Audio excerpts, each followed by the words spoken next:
Baik, bismillahirrahmanirrahim. Bapak Ibu semua yang hadir di malam hari ini, Assalamualaikum warahmatullahi wabarakatuh.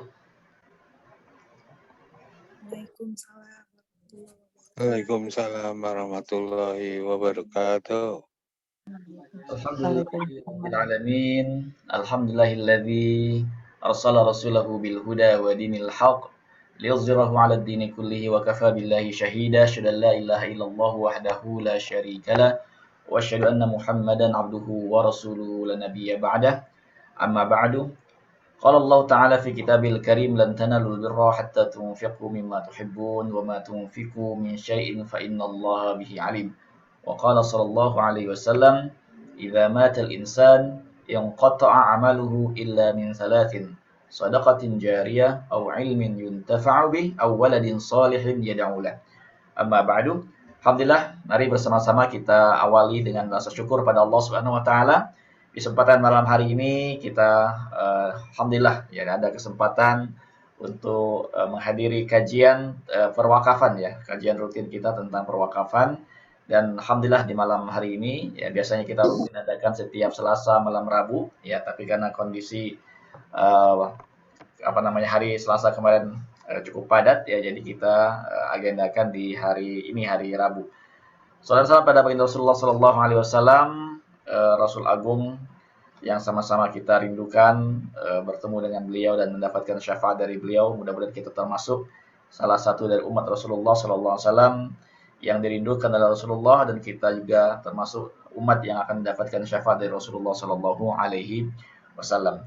Bapak Ibu semua yang hadir di malam hari ini, kembali kita akan melanjutkan kajian kita tentang perwakafan ya, yang memang tema malam ini kita ambil yaitu tentang wakaf antara sunnah dan kebutuhan ya.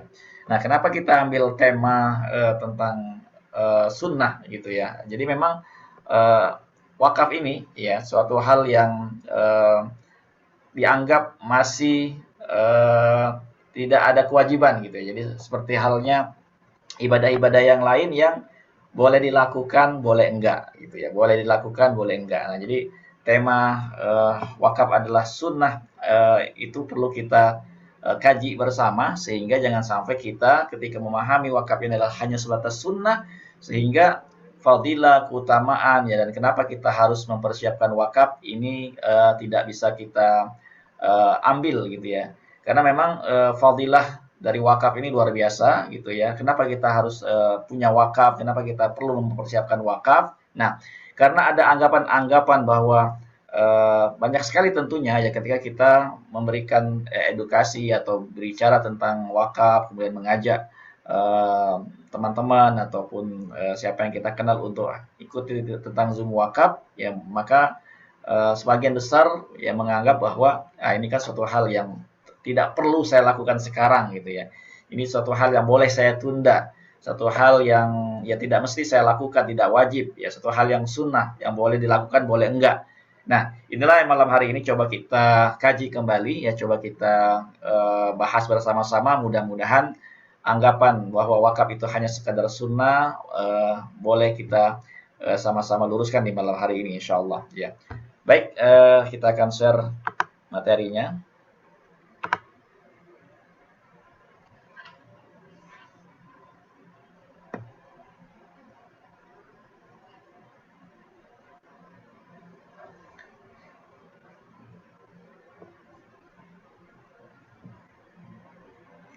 Ya, wakaf antara sunnah dan kebutuhan. Mudah-mudahan ketika kita malam hari ini ya membahas tentang wakaf antara sunnah dan kebutuhan, kita punya pandangan yang berbeda tentang wakaf gitu ya. Jadi harapannya adalah bagaimana kita bisa memahami wakaf ini bukan hanya sekedar sunnah ya, tetapi bagaimana wakaf ini menjadi gaya hidup kita ya, suatu hal yang kita siapkan dari sekarang, suatu hal yang sangat penting ya dimiliki oleh setiap orang beriman ya ketika kita masih diberikan Allah Subhanahu wa taala kesempatan atau kehidupan di dunia ini.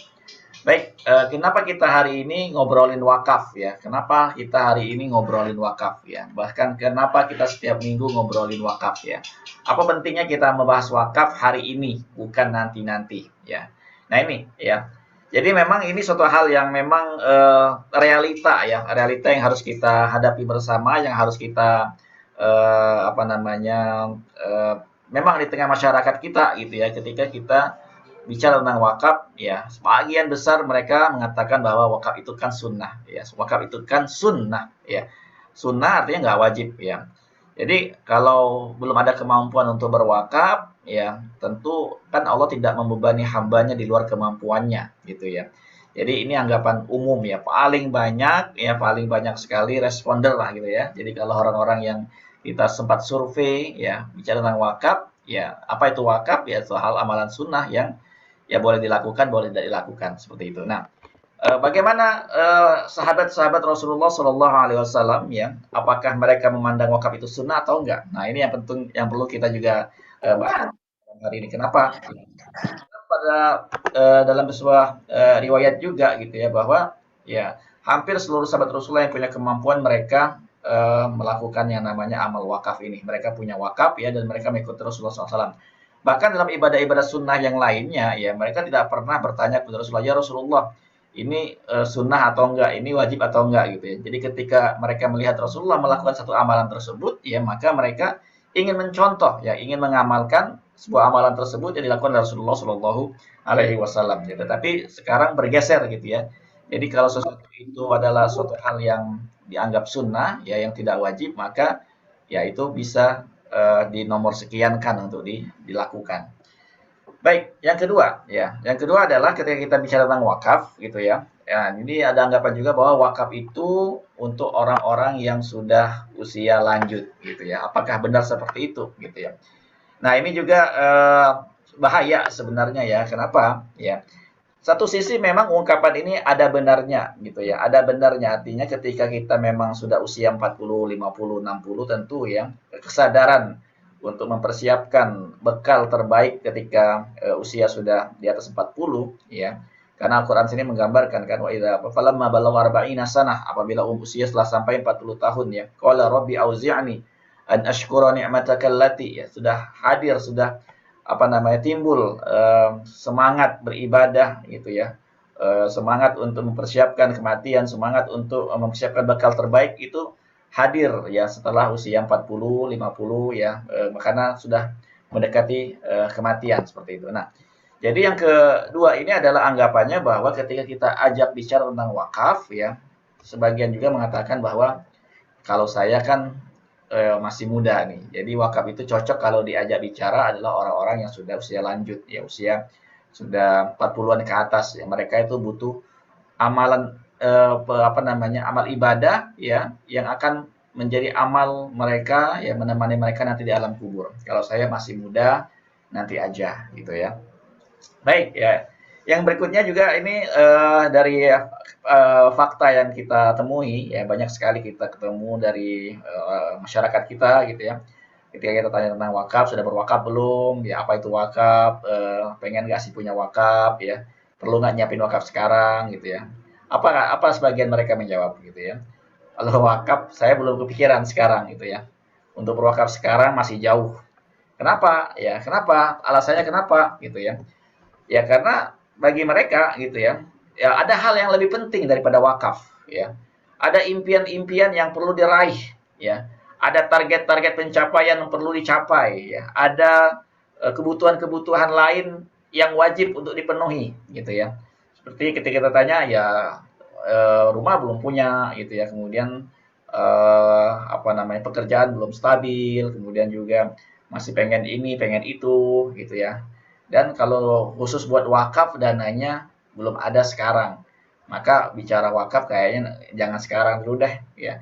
Nanti aja gitu ya. Nah, ini fakta ya dan memang inilah kenyataannya gitu. Maka ketika Dewan apa namanya Badan Wakaf Nasional ya BWI Badan Wakaf Indonesia ya melakukan survei tentang bagaimana respon ya bagaimana pemahaman masyarakat Indonesia ya tentang perwakafan itu hasilnya sangat menyedihkan ya sangat menyedihkan ya mungkin Bapak Ibu yang hadir bisa cek ya di websitenya BWI gitu ya survei di tahun 2020 ya tahun lalu ya hasil survei tersebut mengatakan bahwa ya 35% ya baru masyarakat kita yang mengerti tentang perwakafan ya berarti kan 65% menganggap wakaf itu adalah ya suatu hal yang tidak perlu dibahas ya, tidak perlu dikaji, tidak perlu diketahui ya. Ya jadi inilah PR besarnya ya. Nah, dan yang menyedihkan lagi adalah ya, ini agak enak nggak enak kita bicarakan, kita sebutkan kenapa ya, bahwa faktanya, di fakta ya, eh, kalau bisa dibilang ya, kalau kita sebutnya enak dikit tuh di atas eh, apa namanya, tidak lebih dari 10% ya. Bahkan kenyataannya itu ya tidak lebih dari 5% ya. Ya. Bahkan ada lagi yang mengatakan bahwa tidak lebih dari 2% ya masyarakat kita ya yang sudah berwakaf. Nah, itu kan sangat apa namanya, masyarakat muslim di Indonesia yang sudah berwakaf. Itu kan angka yang sangat apa ya, membuat kita sedih gitu ya. Dan ini juga bisa menjadi renungan kita juga ya, yang hadir di malam hari ini. Sudahkah kita mempersiapkan wakaf ya? Apakah survei itu benar adanya ya? Kita lah yang bisa menjawabnya ya. Nah, inilah apa namanya, PR besar bersama kita, bahwa bagaimana ya, kita terus memberikan semangat ya untuk bagaimana sih sebenarnya memahami wakaf itu ya. Apakah memahami wakaf itu hanya sekedar wakaf ini hanya untuk orang-orang yang sudah mau meninggal dunia usia 40-an tahun ke atas, ataukah bicara wakaf ini adalah suatu hal yang boleh dilakukan, boleh nggak dilakukan karena ini adalah sunnah dan seterusnya gitu ya. Nah, maka tema kita di malam hari ini ya, kita ingin meluruskan wakaf antara sunnah ya dan kebutuhan itu seperti apa. Baik ya. Nah, apakah anggapan bahwa wakaf nanti wakaf itu nanti aja itu tepat gitu ya? Pertanyaannya untuk kita semua, apa yakin jatah umur kita masih lama? Ya, apa yakin kita semua umur kita masih lama? Dia mengatakan bahwa wakaf itu nanti untuk yang udah tua. Ya, apakah yakin ya umur kita sampai di masa tua, kemudian kita nanti baru meninggal di masa tua? Gitu ya. Inilah ya, karena kita nggak ada yang tahu kapan kita dipanggil Allah Subhanahu wa taala. Ya, kita bicara wakaf hari ini, ya ini adalah renungan bersama kita semua ya, bahwa kita bicara wakaf hari ini adalah karena kain kafan kita sudah ditenun ya, karena kain kafan kita sudah ditenun dan kita semua hanya menunggu saja ya kapan kain kafan itu akan dipakaikan ke tubuh kita. Ya, kain kafan udah ada ya, sudah disiapkan. Ya, apakah mungkin di Tanah Abang atau mungkin di pasar ya, atau mungkin di satu tempat ya. Yang jelas kain kafan tersebut sudah ditenun dan sudah disiapkan untuk kita pakai semua. Ya, salah seorang dari kita pasti akan lebih dahulu memakainya. Ya. Dan Allah SWT berfirman, ya, dan firman Allah adalah benar adanya, kullu nafsin za'iqatul maut. Setiap yang bernyawa pasti akan merasakan yang namanya kematian. Ya, kita semua. Ya. Dan anggapan yang sama adalah ya, orang-orang yang hari ini telah meninggal dunia pun punya anggapan yang sama seperti kita. Ya, artinya anggapannya apa? Ya, kalau malam hari ini kita bicara tentang bahwa kematian itu kalau boleh memilih jangan dulu datang kepada kita gitu ya. Jangan dulu hadir kepada kita. Ya, jangan dulu menemui kita. Jangan dulu menjumpai kita. Ya. Nah, mereka yang telah dipanggil Allah Subhanahu wa taala yang hari ini telah berada di alam kubur pun dulunya ya punya anggapan yang sama kayak kita. Tetapi karena kita tidak pernah tahu kapan kematian itu datang ya, dan dia bisa datang kapan saja ya, di waktu yang tidak pernah kita ketahui ya, maka kita bicara wakaf, kita sangat butuh wakaf itu ya. Wa innama tuwaffawna ujurakum yaumal qiyamah ya. Dan kita semua ya di hari kiamat nanti akan melihat pahala kita disempurnakan oleh Allah Subhanahu wa taala ya.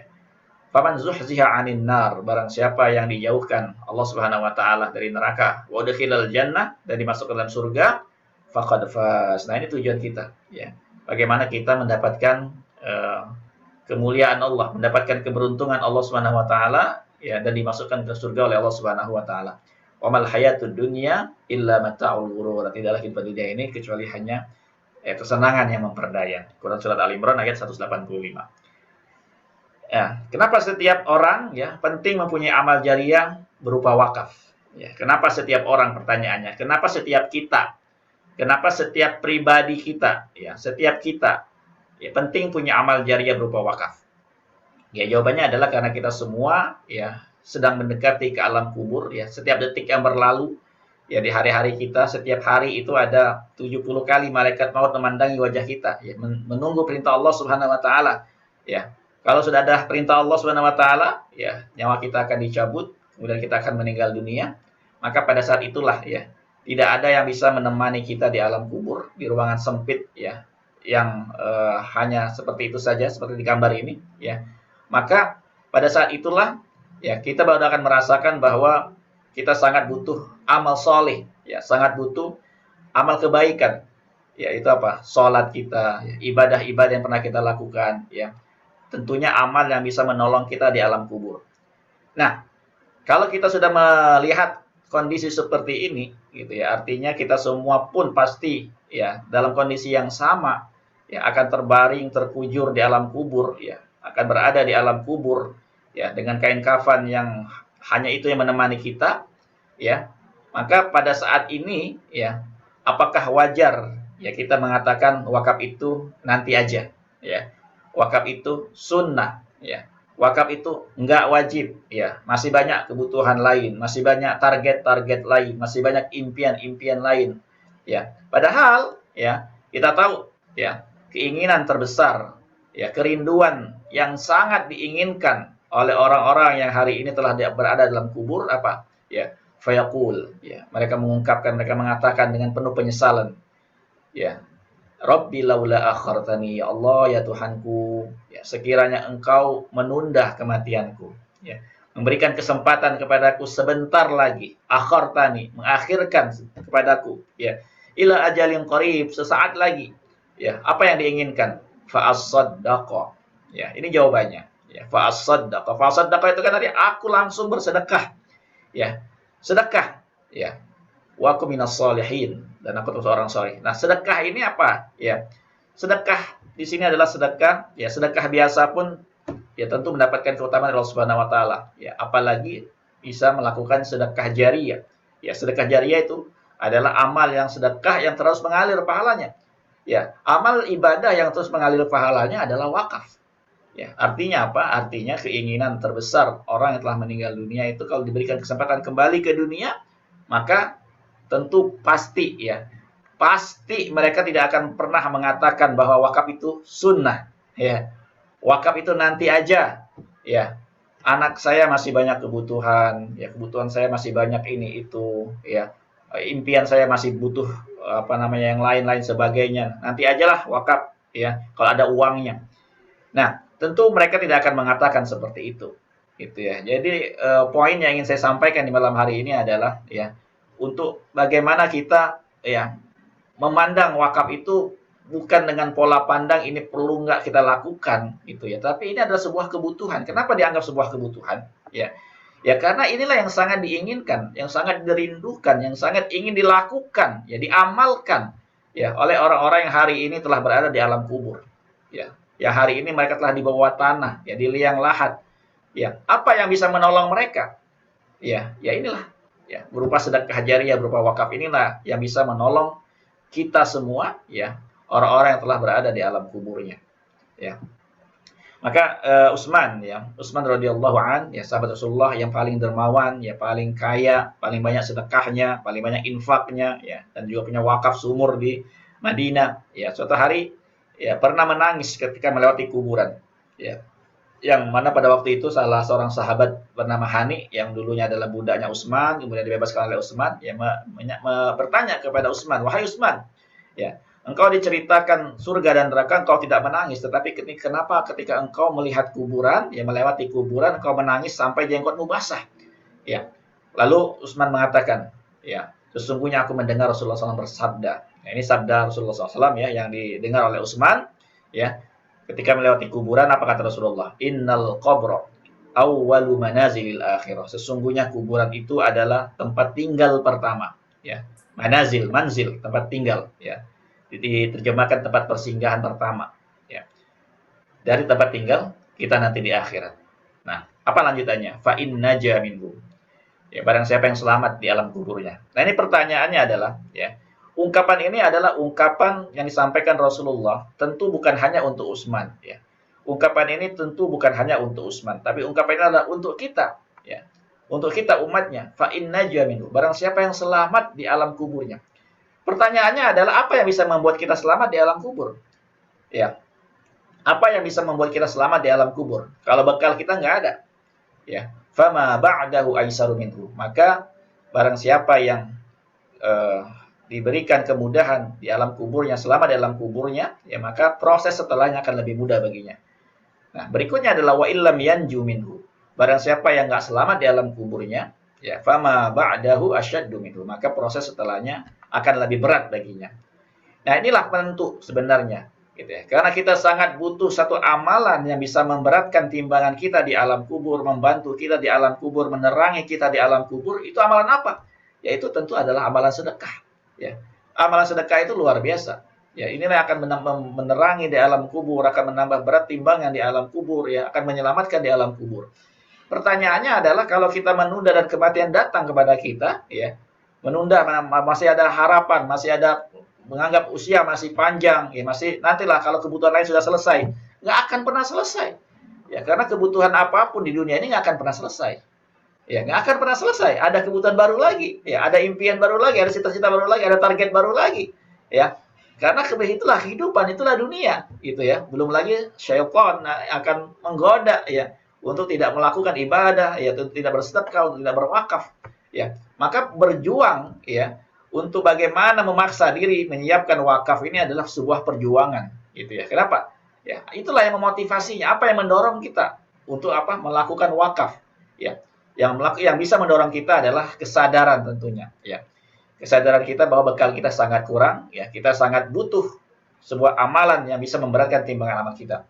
Maka ini sabda Rasulullah SAW ini adalah sebenarnya, ya, kalau kita hubungkan antara hadis ini, ya, hadis idza mata ibnu Adam ini, ya, ini kan sabda Rasul, ya, ucapan Rasulullah.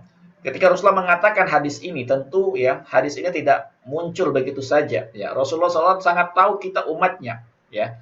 Level kita, ya, dalam beribadah, ya, dengan levelnya para sahabat radhiyallahu anhum, ya, dengan levelnya para tabi'in, ya, tabi'in, ya, para ulama-ulama terdahulu, dari sisi ibadahnya tentu sangat jauh, gitu ya.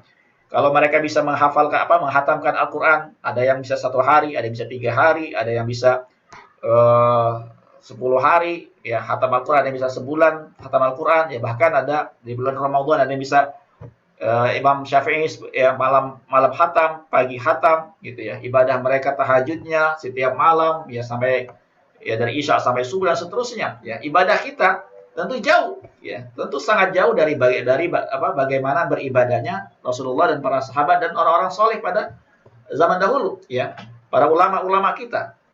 Nah, karena cintanya Rasul kepada kita, gitu ya, maka hadis ini adalah ungkapan bentuk sayangnya Rasul pada kita. Ya, apa bentuk sayang Rasulullah? Idza mata ibnu Adam. Apabila anak Adam meninggal dunia, apabila manusia meninggal dunia, maka putuslah semua amalnya, ya, terputus semua amal kita. Illa min salasin, kecuali 3. Nah, maksudnya apa? Maksudnya adalah walaupun kita telah terputus amalnya, ya, tetapi ini ada peluang nih, ada cinta Rasul nih untuk kita nih. Ya, ada sebuah peluang pahala yang bisa mengalirkan pahala terus walaupun kita sudah meninggal dunia. Apa itu? Yaitu sedekah jariyah berupa wakaf. Nah, balik lagi pertanyaan kita di awal tadi lah, kalau kita belum mempersiapkan wakaf, belum punya wakaf, masih menunda wakaf, ya, wakaf itu sunnah, wakaf itu nggak penting, wakaf itu untuk orang yang sudah tua dan seterusnya, ya, sehingga kita berat hati untuk mulai mempersiapkan wakaf, gitu ya, maka sesungguhnya kita akan kehilangan, ya, peluang bagaimana kita punya kesempatan, ya, untuk apa? Mendapatkan pahala terus-menerus, ya. Karena 2 hal berikutnya adalah ilmu yang bermanfaat dan anak yang soleh ini, ya. Ini tidak semua punya kemampuan, tidak semua punya kesempatan, ya. Tidak semua punya ilmu, gitu ya. Punya ilmu yang bisa diajarkan, ya, yang kemudian menulis buku dan seterusnya. Tidak semua orang, gitu ya. Bahkan kalau ilmu-ilmu dunia saja itu setiap tahun ya ada perkembangan baru. Ilmu yang dulu pernah kita pelajari mungkin di zaman sekarang udah nggak dipelajarin lagi, gitu ya. Anak yang soleh, tidak semua orang juga menikah, tidak semua orang punya anak, dan tidak semua orang anak yang didik menjadi anak yang soleh, ya. Tetapi semua orang punya peluang, ya, untuk punya pahala jariyah berupa wakaf, ya. Nah, ini menunjukkan apa? Kalau kita hubungkan dengan ayat yang sebelumnya tadi, gitu ya, bahwa keinginan terbesar orang yang telah meninggal dunia itu adalah pengen balik ke dunia hanya untuk bisa bersedekah, ya, bisa berwakaf, ya. Mereka nggak ingin sholat, mereka nggak ingin ibadah-ibadah yang lain, ya. Maka ini sangat erat hubungannya. Bagaimana kita, ya, menyadari bahwa wakaf ini adalah sebuah kebutuhan, Ya. Kebutuhan seperti apa? Ya, kebutuhan yang akan menambah berat pahala kita, ya, yang dibutuhkan oleh kita setelah meninggal dunia nanti. Karena dengan adanya wakaf inilah yang akan menambah terus timbangan amal kebaikan seseorang. Bagi siapa? Bagi mereka yang punya wakaf ini ketika masih di dunia. Nah, pertanyaannya adalah berapa lama kita hidup di dunia? Ya, hidup dunia ini kata Rasulullah SAW nggak lama. Ya, a'maru ummati ma baina sittin ila sab'in. 60-70 tahun aja. Ya, 60-70 tahun aja. Wa aqalluhum man yajuzu zalika. Ada yang lebih dari itu tapi nggak banyak. Aqal ya, qalil, sedikit sekali.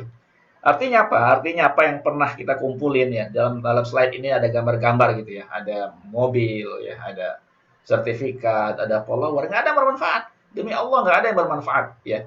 Demi Allah nggak ada yang bermanfaat ya. Kenapa? Ya, karena semua pasti akan ditinggalkan. Ya, rumah mewah, rumah megah, mobil 1, 2 ya, emas, ya, apa namanya, logam mulia, tabungan, deposito, barang-barang branded, semua pasti akan berpindah kepemilikan, ya. Akan berpindah kepemilikan, akan ditinggalkan kecuali ya apa yang telah dikumpulkan ini mau dibawa, ya. Bagaimana cara membawanya? Ya diwakafkan. Apakah harus semua? Tentu tidak. Gitu ya. Nanti kita akan bahas bagaimana hadis Sa'ad bin Abi Waqqas gitu ya. Yang mana pernah izin minta kepada Rasulullah untuk 2/3 hartanya diwakafkan, disedekahkan. Ya, Rasulullah menolak, minta lagi setengah ya. Rasulullah nggak mengizinkan sampai akhirnya minta diizinkan 1/3 gitu ya. Nah, itulah yang akan menyelamatkan kita, yang akan bisa kita bawa ke alam kubur. Lalu apa yang kekal? Ya, yang kekal adalah kehidupan akhirat tentunya. Kekalnya berapa lama? Ya kekal abadi. Ya khalidina fiha abada. Ya kekal selama-lamanya, selama-lamanya abada. Ya. Ini lebih dari 110 ayat yang mengingatkan, menyampaikan bahwa kehidupan akhirat adalah kehidupan yang kekal abadi selama-lamanya. Artinya nggak sebanding ya 60-70 tahun ya dengan kehidupan yang kekal abadi, yaitu kehidupan di akhirat kelak. Nah, maka di sini ada sebuah gambaran ya yang perlu kita renungkan bersama, bahwa Rasulullah menyampaikan ya, wallahi ya, mad dunya fil akhirah illa mithlu ma yaj'alu ahadukum isba'ahu fil yammi falyanzur ma yarji. Jadi demi Allah ya, tidaklah perumpamaan dunia itu dibanding dengan kehidupan akhirat adalah seperti seorang yang mencelupkan tangannya ke lautan ya. Kemudian diangkat tangannya, maka lihatlah apa yang tersisa dari ujung jarinya tersebut. Itulah dunia ya, itulah dunia yang siang malam kita berlelah-lelah diri ya, berletih-letih diri ya. Ya, kita kumpulkan ya, tetapi ketika kita diajak berwakaf, nanti dulu masih banyak kebutuhan-kebutuhan lain ya. Maka disinilah Umar bin Khattab radhiyallahu anhu berkata gitu ya, hasibu anfusakum qabla an tuhasabu. Hisablah dirimu ya sebelum engkau dihisab, sebelum engkau dihitung. Nah, inilah kesempatan kita pada malam hari ini untuk mulai menghitung ya, sebagai orang yang beriman tentunya ya, orang yang punya iman kepada Allah Subhanahu wa taala, mari kita berhitung ya. Antara timbangan amal kita dengan timbangan dosa kita. Kalau hari ini kita hitung sebelum datang kematian kita, kira-kira adakah di antara kita yang bisa memastikan bahwa pada hari ini, ya pada malam hari ini, pada kesempatan kali ini, ya bahwa kita sudah yakin betul, ya bahwa dosa kita lebih ringan, ya, dan amal kita lebih berat, ya, amal kita lebih banyak daripada dosa kita. Dari kita lahir, ya remaja, ya dewasa, ya menikah, punya anak, sampai hari ini, ya kita dengan penuh keyakinan meyakini bahwa kita telah banyak beribadah sehingga timbangan amal ibadah kita lebih banyak daripada dosa kita. Ya, atau sebaliknya, ya atau justru kita sangat khawatir ya kalau seandainya dosa kita lebih berat daripada pahala kita, daripada amal kita. Nah, kalau kita menyadari itu ya, bahwa ternyata masih jauh lah, ya masih jauh sekali ya, ibadah kita juga sholat mungkin hanya sekedar ruku sujud ya, nggak khusyuk juga ya. Kemudian ibadah-ibadah yang lain masih jauh, mau tahajudnya juga jarang, baca Al-Qur'annya juga kalau sempat gitu ya. Dosa tambah banyak dan seterusnya. Maka pertanyaan berikutnya adalah, kita mau masuk surga dengan apa? Ya. Kita mau masuk surga, mendapatkan rahmat Allah, mendapatkan taufik Allah, mendapatkan ampun Allah dengan apa? Ya. Nah, kalau seandainya ya besok kita meninggal atau lusa deh, ya, atau kalau masih ada kesempatan sebulan lagi ke depan, ya. Sebulan lagi ke depan kita kalau beribadah dalam waktu hari ini sampai sebulan ke depan, kira-kira ibadah tersebut bisa nggak tuh ya melampaui dosa kita yang kita lakukan dengan sungguh-sungguh sebulan ke depan? ya, atau setahun ke depan, ya, atau 2 tahun ke depan. Ibadah yang terus kita lakukan, ya, tanpa satu kali melakukan dosa. Bisa nggak kira-kira membuat ibadah kita, pahala kita lebih banyak dari dosa kita? Ya, pertanyaannya kalau kita nggak mampu, maka apa yang mau kita bawa? Ya, apa yang mau kita siapin? Maka inilah sebaik-baik bekal. Ya, ad-dunya mazra'atul akhirah. Dunia ini adalah ladang akhirat. Maka apa? Sebaik-baik bibitnya, wa khairul budhuril yaum al-waqaf. Ya. Sebaik-baik bibit tanaman yang perlu sama-sama kita tanam, yang perlu sama-sama kita siapin ketika kita masih hidup di dunia ini adalah dengan punya wakaf. Ya. Dengan punya wakaf. Maka mari kita hilangkan dalam benak kita, dalam pemikiran kita, wakaf itu sunnah, itu dibuang jauh-jauh. Ini masalahnya bukan sunnah atau enggak sunnah, ini bukan masalah wajib atau enggak wajib, tapi ini kebutuhan. Ya. Bahwa wakaf ini kebutuhan kita ketika kita telah dipanggil Allah meninggal dunia, itulah yang bisa menambah timbangan kebaikan kita, menambah pahala kita. Dia akan berbuah, akan tumbuh, akan mengalir, ya, selagi kemaslahatan, kemanfaatan wakaf itu dipakai untuk umat. Ya. Nah, disinilah bentuk cinta Rasulullah kepada kita agar kita semua masuk surga tentunya. Dengan apa? Dengan punya pahala wakaf, sehingga kebaikan kita, amal kita terus bertambah, dan dengan itu kita mendapatkan ampun Allah Subhanahu wa taala, yang mendapatkan pahala dari Allah Subhanahu wa taala. Nah, bahkan juga ya dalam Al-Qur'an ada ungkapan ya bahwa wakaf ini ternyata bisa melapangkan jalan kita menuju surga Allah Subhanahu wa taala. Wasari'u, ya bersegeralah kamu ila maghfiratin min rabbikum, kepada ampunan Tuhanmu, wa jannah, dan kepada surga Allah Subhanahu wa taala. Arduhas samawati wal ard, yang luasnya seluas langit dan bumi. Uiddat lil muttaqin, yang disiapkan untuk orang-orang yang bertakwa. Ya, siapa mereka? Ya, alladzina yunfiquna fis sarra. Nah ini. Ya, jadi nggak harus lapang dulu baru berinfak. Ya, itu orang-orang yang berinfak di waktu lapang dan sempit. Ya. Artinya ungkapan ayat ini ya tidak harus menunggu wakaf itu nunggu kaya, ya. Nunggu ada duitnya, nunggu ada kelebihan, ya. Tetapi bagaimana kita bisa berinfak ya di jalan Allah Subhanahu wa taala, menafkahkan harta untuk Allah Subhanahu wa taala dalam kondisi lapang atau sempit. Nah, inilah yang akan memudahkan jalan menuju surga Allah Subhanahu wa taala. Pertanyaan berikutnya adalah, kenapa sih kita penting punya wakaf sekeluarga? Ya, setiap keluarga penting punya wakaf berupa amal jariah wakaf ini sekeluarga.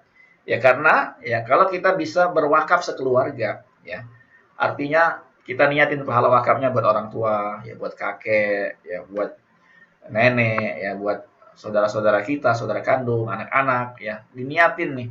Ya, artinya kalau kita cuma bisa wakaf saja 1 juta, kita niatin untuk 10 orang, ya untuk 20 orang, ya artinya kecil sekali gitu loh. Ya, malu kita sama Allah Subhanahu wa taala, ya sedekahnya 100.000, 200.000, doanya 1 jam. Gitu ya, atau sedekahnya 1 juta, 2 juta, ya kita minta Allah Subhanahu masukkan kita semua keluarga kita ke surga gitu ya. Ya, malu kita sama Allah Subhanahu wa taala dengan amalan sedikit, dengan infak sedikit, dengan sedekah sedikit, tapi mintanya banyak. Gitu ya. Nah, bagaimana caranya kita bisa berwakaf maksimal, berwakaf optimal, ya berwakaf sekeluarga dengan nilai yang besar, ya. Dan insya Allah malam ini kita akan bahas, ya. Baik, apa itu wakaf? Ya, wakaf adalah bagaimana menyerahkan sebagian harta kita, ya sebagian harta saja, ya untuk ya dimanfaatkan, ya selama-lamanya, ya ataupun jangka waktu tertentu, ya untuk apa? Untuk kemaslahatan kepentingan umat, ya dan kepentingan ibadah menurut syariah, ya. Atau wakaf itu adalah ya merupakan penyerahan harta untuk Allah Subhanahu wa taala yang dimanfaatkan untuk kepentingan umat. Poinnya di sini ya. Bahwa wakaf ini ada 2 poin yang perlu kita pahami ya. Yang pertama adalah ya bahwa wakaf ini adalah kebutuhan kita dari sisi yang akan menjadi penyelamat di alam kubur ya. Yang akan menambah timbangan berat amal kita, ya akan menambah kebaikan pahala kita. Itu dari sisi orang yang berwakafnya. Tapi dari sisi yang kedua adalah maslahatnya, manfaatnya. Nah, manfaat wakaf ini ya adalah untuk umat, untuk masyarakat, untuk orang banyak, gitu ya. Jadi bagaimana kita ya menyisihkan sebagian harta kita ya diberikan harta itu, dikeluarkan harta itu untuk menjadi maslahat orang banyak. Nah, itulah yang disebut dengan wakaf. Nah, maka wakaf ini tentu berbeda dengan sedekah biasa ya, dengan infak ya ataupun dengan zakat, karena wakaf ini ada rukun yang harus dipenuhi. Yang pertama adalah namanya al-muwaqif atau wakif, itu orang yang berwakaf ya. Yang kedua adalah harta yang diwakafkan atau mauquf. Kemudian ada mauquf alaih. Peruntukannya untuk apa? ya, untuk anak yatim, untuk masjid, untuk pendidikan, untuk dakwah, ya, untuk masjid dan seterusnya. Kemudian ada namanya ikrar wakaf, ya. Nah, wakaf ini perlu ada ikrar, ya. Ya, ada ungkapan, mengungkapkan dengan isyarat bahwa harta tersebut diwakafkan untuk apa. Ya, kemudian juga ada namanya nazir wakaf, sebuah lembaga yang mengelola wakaf tersebut. Untuk apa tujuannya? Agar wakaf tersebut abadi, ya. Nah, jadi kita bahas ya bahwa wakaf ini punya kekuatan dalam sejarah Islam, ya. Di antaranya Masjid Nabawi. Ya, Masjid Nabawi ini adalah masjid yang dibangun Rasulullah ketika Rasulullah datang ke Madinah. Ya, apa yang dilakukan Rasulullah? Rasulullah membeli tanah dari dua anak yatim. Ya, kemudian dibangunlah masjid di atasnya. Ini yang menunjukkan apa? Bahwa Rasulullah berwakaf ya, mulai dari membeli tanah sampai membangun masjid ya, bersama dengan para sahabat Rasulullah ya. Kemudian juga di dekat Masjid Nabawi ini ada tanah milik Abdurrahman bin Auf, milik Tolha ya, yang dalam sejarahnya juga mereka membebaskan tanah ini ya untuk perluas Masjid Nabawi pada waktu itu ya. Dan sampai hari ini ya Masjid Nabawi yang luas ini adalah tanah wakaf ya. Dan setiap orang yang beribadah ke sana, sholat di dalamnya, yaitu mendapatkan pahala 1000 kali dibanding sholat di masjid lain. Ini luar biasa pahalanya. Ya, beruntunglah orang-orang yang berwakaf pada waktu itu di Masjid Nabawi. Kemudian juga Masjid Kuba. Ya, ini Masjid Kuba juga adalah masjid yang dibangun di atas tanah wakaf. Ya. Dan ini adalah masjid wakaf juga, ya punya fadilah yang luar biasa juga. Sholat di masjid ini mendapatkan pahala umroh ya bagi siapa yang datang untuk sholat di Masjid Kuba. Nah, berikutnya contoh ya. Ini memotivasi kita ya bagaimana para sahabat mereka adalah orang-orang yang berwakaf seperti Umar bin Khattab ya, mewakafkan kebun kurmanya ya, kebun kurmanya yang sangat luas di Khaybar ya. Yang disampaikan kepada Rasulullah, ya Rasulullah, punya kebun kurma, ya apa pendapatmu kata Rasulullah, ya silakan ya apa namanya? Ya wakafkan, manfaatkan hasilnya ya. Dan pokoknya engkau tahan ya, tidak dijual, tidak dihibahkan dan tidak diwariskan. Kemudian juga Utsman bin Affan ya. Ini ceritanya sangat menarik kalau kita ulang-ulangi terus ya. Poinnya adalah di sini bagaimana Utsman ya tidak ragu-ragu ketika mendapatkan tawaran Rasulullah untuk membebaskan sumur ya, salah satu sumur di Madinah milik orang Yahudi ya. Untuk apa? Ya, untuk tanah yang tersebut diwakafkan bagi penduduk kota Madinah. Ya sampai hari ini ya di area dekat sumurnya Utsman tersebut ya, itu ditumbuhi kebun kurma ya, menjadi kebun kurma Utsman ya, sampai hari ini Mazra'ah Abi Utsman ini masih menghasilkan ya. Buah-buah kurma ini masih berbuah ya, masih dijual dan hasilnya kemaslahatannya masih digunakan untuk kaum muslimin yang tinggal di Madinah. Nah, menariknya juga adalah pada zaman Khilafah Umayyah ya, pada waktu itu sudah ada yang namanya rumah sakit wakaf ya. Rumah sakit wakaf ini adalah orang-orang yang berobat di sana gratis tanpa biaya ya. Kalau kita hubungkan dengan zaman sekarang ya, namanya masuk rumah sakit ya, sehari, 2 hari, seminggu, ya kita tahu harganya udah pasti ya, di atas puluhan juta bahkan ratusan juta ya.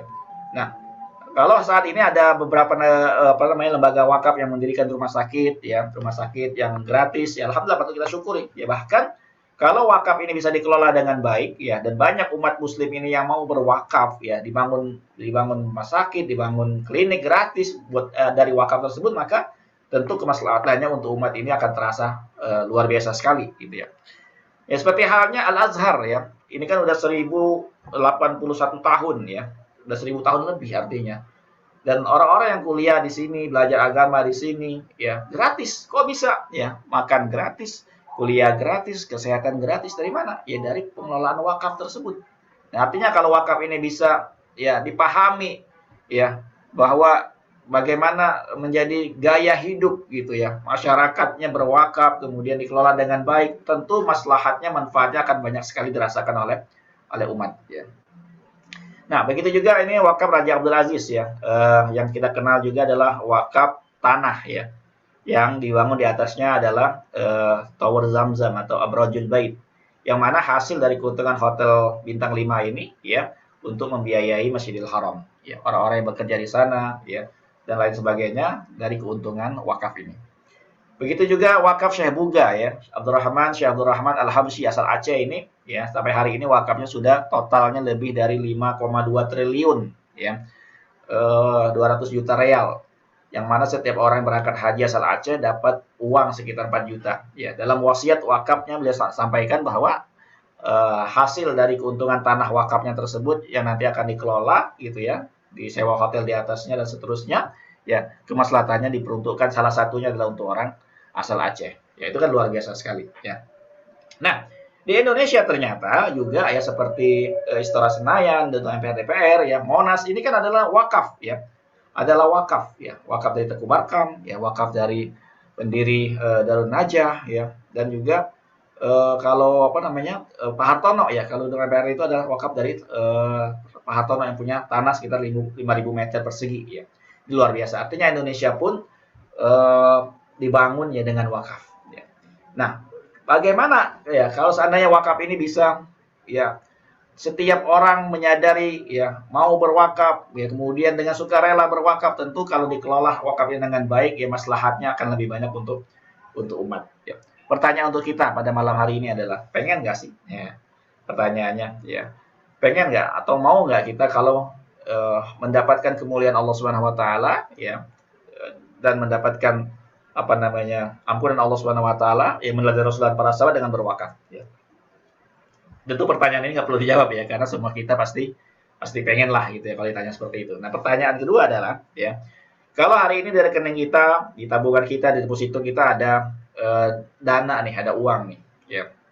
Kalau diwakafkan ya untuk sebuah pesantren lah ya, untuk dakwah ataupun untuk pendidikan 500 juta aja ya. 500 juta kita wakafin nih uang itu ya. Kira-kira mau nggak ya? Kalaupun ada, ya belum tentu, ya.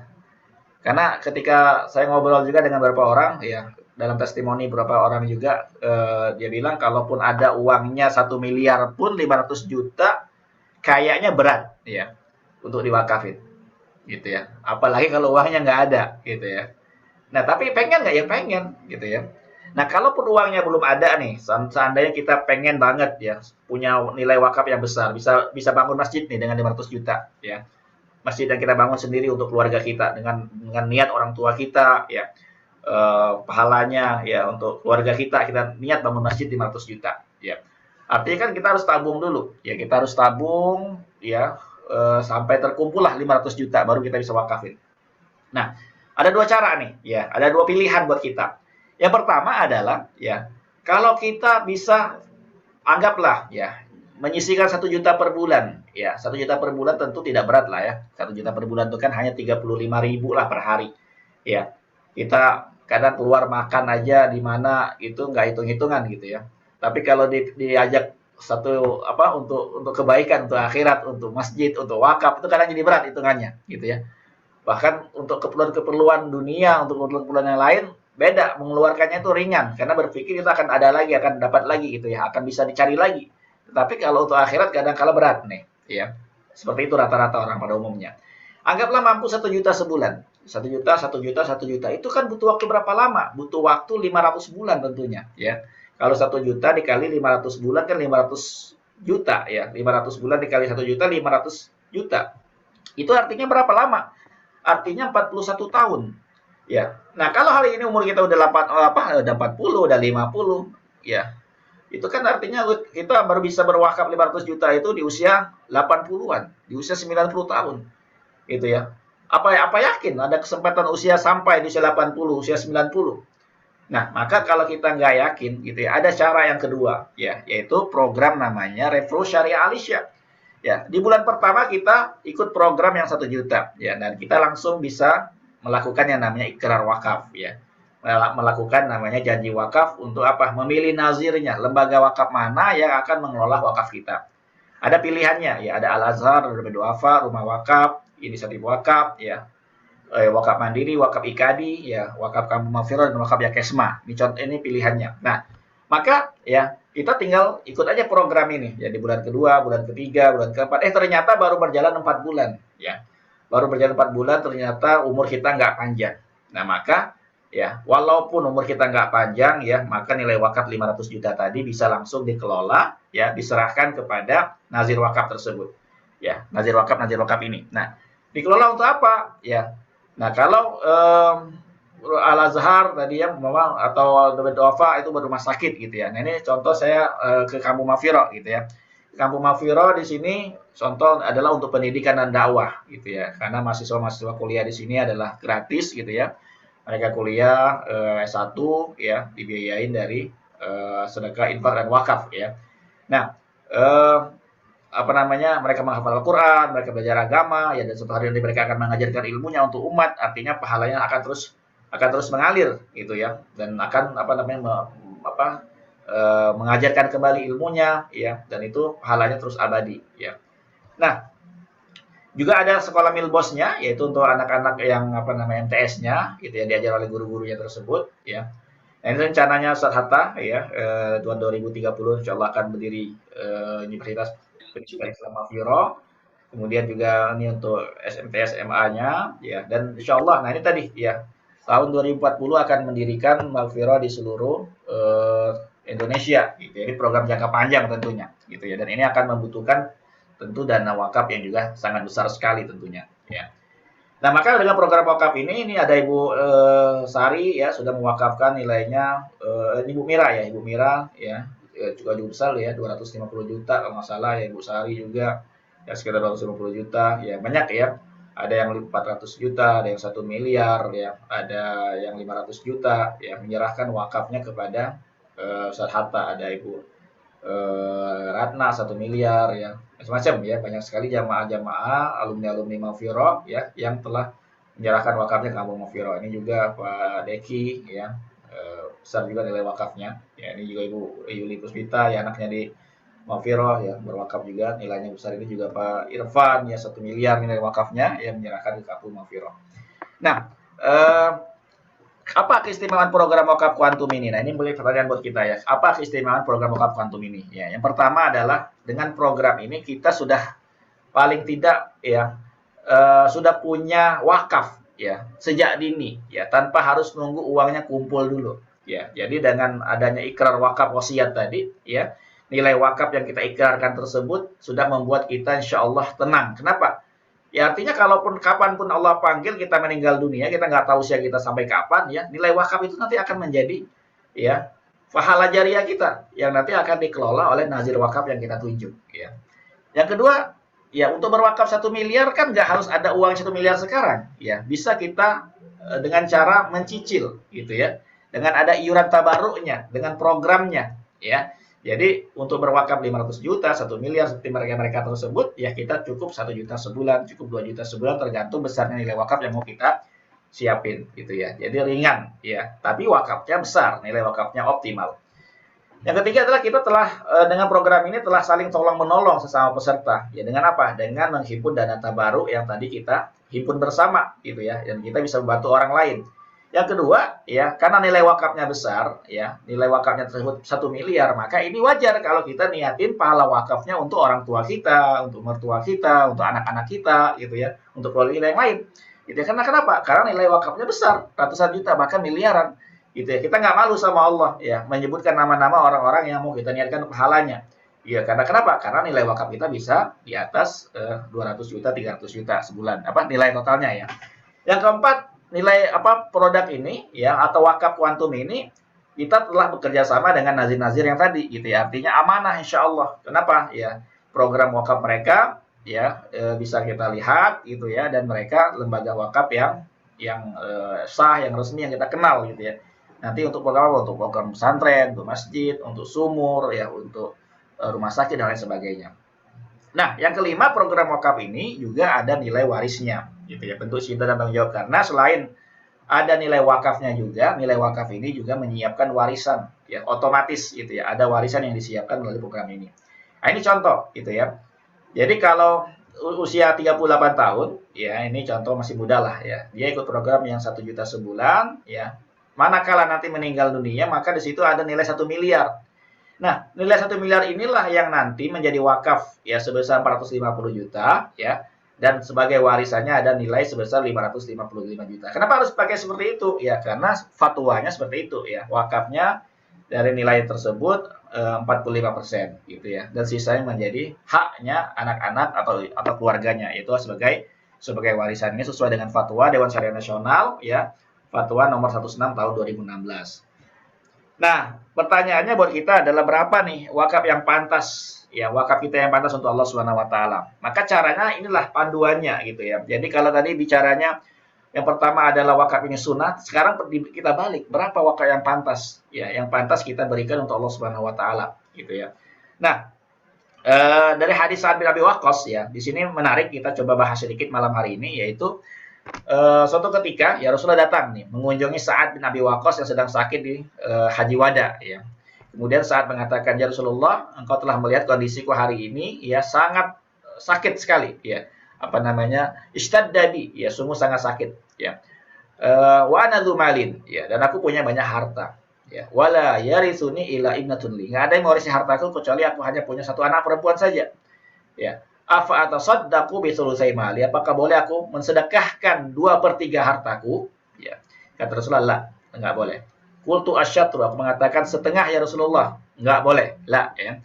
Qultu, aku lagi mengatakan Rasulullah, as-sulus ya Rasulullah, sepertiga ya Rasulullah. Ya, kemudian kata Rasulullah as-sulus. Ya, ya sepertiga boleh, was-sulusu katsir. Ya. Sepertiga itu sudah banyak. Nah, poinnya di sini tadi ya. Kenapa program wakaf ini ada warisnya? Ya, karena mengacu kepada hadis ini ya. Innaka ya antadzara warasatan, engkau meninggalkan ahli warismu ya. Agniya ya kaya ya kaya raya, agniya ghaniyun kaya ya. Khairun lebih baik bagimu ya min antadzarahum alatan yatakaffafunan nas ya, daripada engkau meninggalkan mereka mengemis minta-minta sama orang lain ya, membebani orang lain, memberatkan orang lain.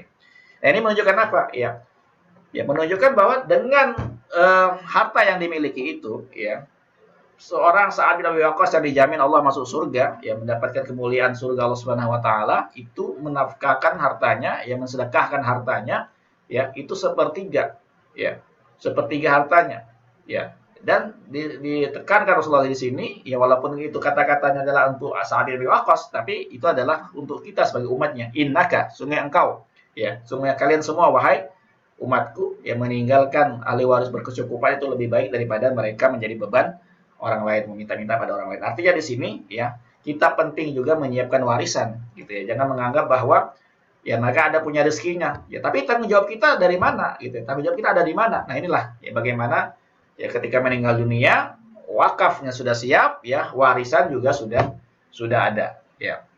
Nah, bagaimana caranya? Ya, berwakaf melalui cara kuantum ini ya. Nah, yang penting adalah bagaimana kita menentukan dulu ya orang-orang yang ingin kita niatkan pahala jariahnya sehingga kita semua dapat keutamaan pahala jariah ya. Yaitu orang tua tentunya, ya mertua, anak-anak ya, pasangan dan seterusnya ya. Rata-rata yang berikrar wakaf di Kampung Mafirah menyebutkan orang tua ya, orang tua, mertua dan anak-anak pasangannya untuk mendapatkan pahala jariahnya. Kemudian yang kedua adalah tentu kita hitung nih nikmat Allah yang sudah Allah kasih selama ini. Ini penting ya. Kenapa? Biar kita bisa merenung. Ya, kenapa jangan sampai kita ya nikmat sehat sudah Allah kasih, nikmat rumah, nikmat pekerjaan, ya nikmat kendaraan, nikmat harta benda ya. Itu sudah banyak banget. Tetapi ya untuk kita keluarin kembali ya, kita kembalikan kepada Allah ya, itu hitungannya lama gitu ya. Hitung lama. Nah, ini menjadi renungan buat kita semua. Ya, kalau kita udah ketemu nih angkanya, anggaplah kita mau menyisihkan ya per orang dari keluarga kita 10.000. Ya, ternyata kita niatin pahalanya adalah untuk 10 orang. 10 dikali 10, 100.000. 100.000 dikali 30 hari 3 juta. Ketika keluar angka 3 juta, waduh, kita kaget. Ternyata gede juga ya 3 juta. Nah, disinilah kita perlu merenung gitu ya. Bahkan orang ya untuk mencicil ya rumah di dunia yang ditinggalkan itu mereka mampu ya belasan juta ya bahkan puluhan juta per bulan gitu ya, mencicil mobil, mencicil rumah, itu mampu, mau ya, dan yakin ya mampu membayarnya ya, memikirkan cara mendapatkan apa namanya uangnya untuk membayar iuran tersebut ya. Tetapi ya untuk mencicil wakaf ya, mencicil rumah di surga, mencicil membangun masjid gitu ya. Kan membangun masjid di dunia itu kan siapa yang membangun masjid, maka Allah akan bangunkan rumah untuknya di surga, membangun istana untuknya di surga. Nah, untuk mencicil bisa membangun masjid ya menjadi wakaf itu berat gitu ya. Nah, inilah pentingnya kita merenung gitu ya, jangan sampai ya untuk dunia kita mampu tapi untuk bagaimana kita mempersiapkan wakaf untuk akhirat terlalu berat ya, maka disitulah pasti ya ada was-was ya, ada godaan syaitan ya, yang bagaimana kita dihalang-halangi untuk melakukan kebaikan ya. Maka kita niatkan dulu ya, bismillahirrahmanirrahim, dengan niat mengharap Allah Subhanahu wa taala, melalui Rasulullah SAW dan para sahabat, serta dalam meraih pahala jariah dan tiket surga bersama keluarga tercinta. Hari ini saya niatkan untuk mengikuti program Kuantum Wakaf. Semoga Allah Subhanahu wa taala mudahkan dan beridho niat mulia ini. Amin ya rabbal alamin. Nah, Umar bin Khattab berkata, ya suatu ketika aku bersama 10 sahabat Rasul datang menghadap Rasulullah. Ya, kemudian ada salah seorang di antara kami bertanya, ya Rasulullah, ya siapa orang yang paling cerdas dan paling mulia itu? Ya. Lalu Rasulullah mengatakan, aktsaruhum dzikran lil maut. Orang yang paling cerdas adalah orang yang paling banyak mengingat kematian. Ya, wasyadduhum istiqlalau, dan orang-orang yang paling mempersiapkan diri ya untuk menghadapi kematian itu. Itulah orang-orang yang cerdas, ulaika humul aqyas, itu orang yang cerdas ya. Zahabu bisyarafid dunya, mereka pergi dengan kemuliaan dunia ya, wa karamatil akhirah, dan dengan kemuliaan akhirat. Nah, di antaranya ya yang sudah ikut program Kuantum Wakaf ini ada ibu-ibu nih yang menyisihkan 30.000 per hari dari uang belanjanya untuk bisa berwakaf 500 juta dengan program Kuantum Wakaf ini ya. Kemudian juga ada Ibu Nur ini 30.000 per hari yang nilainya wakafnya 1 miliar. Bahkan ada milenial ya, Aditya ya, baru 23 tahun menyiapkan wakaf sebesar 1 miliar untuk orang tuanya. Ya, ada Maulvi 21 tahun ya, bisa berwakaf 750 juta. Ya, karena dengan program Kuantum Wakaf ini nilai wakafnya besar. Karena kalau berwakaf manual nilainya ya sesuai dengan yang kita setorkan. Pak Yoga ya, 41 tahun ya, wakafnya 1 miliar, diniatkan pahalanya untuk keluarga tercinta. Ya, ini Ibu kelas suara ikut program wakaf yang 2 miliar ya, untuk niat pahalanya untuk dirinya dan hadiah ke kedua orang tuanya ya. Jadi hidup kita di dunia ini cuma 3 hari ya, kemarin yang kita nggak tahu ya, yang sudah berlalu ya, nggak bisa kita ulang lagi ya. Hari inilah kesempatan kita beramal ya, besok wallahu alam kita apakah masih ada umur atau enggak ya. Maka poin terakhir di sini ya, mari kita sama-sama lihat slide berikut ini. Ini adalah nikmat Allah ya, ibarat adalah gunung es. Nikmat Allah kasih kepada kita tentu banyak sekali ya, nggak bisa kita hitung tentunya ya. Nah, maka ya yang kita syukuri ya, yang kita wakafkan itu ya, mungkin ya tidak sebanding ya dengan nikmat yang telah Allah kasih selama ini kepada kita semua. Ya, maka inilah yang perlu kita pikirkan, jangan sampai nikmat yang segitu banyak ini ya kita mau keluarkan untuk wakaf aja, kita perlu berpikir panjang lebar gitu ya, bahwa bahkan ya itu adalah untuk kepentingan kita sendiri ya, bukan untuk orang lain ya, untuk kepentingan kita sendiri. Nah, ini ada tabelnya ya, mungkin tadi kok bingung Mbak ya, ini masa iya sih bisa ikut program wakaf segitu gedenya ya, karena ada programnya ya, ada programnya dan ada tabelnya ya. Bahkan kalau kita usia 40 tahun mau berwakaf 255 juta, ya itu cukup 550.000 per bulan, ya. Dan sudah punya warisan 275 juta, ya. Kalau kita usia ada 40 tahun, ya pengen berwakaf 1 miliar atau 450 juta, ya ini ada 1.100.000 ya. Kalau mau 1 miliar, ya kalau mau 1 miliar 2 juta lah per bulan, ya. Wakaf 1 miliar tapi, ya kemudian punya warisan 1,2 miliar, ya. Nah, ini tabelnya ya, mungkin Bapak Ibu yang ingin lebih detail nanti silakan hubungi yang mengundang tentunya ya, nanti akan dijelaskan lebih lanjut ya, khusus untuk jamaah Mahfirah yang mungkin hadir malam hari ini, insyaallah nanti dibantu oleh tim kita juga ya, bagaimana kita bisa melakukan ikrar wakaf ya di kampung Mahfirah. Atau mungkin dari jamaah-jamaah IKADI ya, jamaah-jamaah IKADI juga kita juga ada rutin ya ikrar wakaf di IKADI untuk pembangunan masjid ya. Tinggal Bapak Ibu nanti silakan tentukan pengen ambil wakaf apa ya, pengen wakaf buat masjid, pengen wakaf buat pesantren ya. Nanti bisa menghubungi sahabat Kuantum Wakaf yang mengundang Bapak Ibu semua di malam hari ini. Wallahu a'lam bishawab ya. Saya rasa itu ya, untuk pertanyaan nanti silakan menghubungi yang mengundang Bapak Ibu semua di malam hari ini. Saya rasa sekian dari saya, lebih kurangnya mohon maaf. Mari kita tutup hamdalah, alhamdulillahirabbil alamin. Dan doa kafaratul majelis, subhanakallahumma bihamdika asyhadu an la ilaha illa anta astaghfiruka wa atubu ilaik. Wassalamualaikum warahmatullahi wabarakatuh. Waalaikumsalam warahmatullahi wabarakatuh. Jazakallahu khairan katsira Pak Ustaz.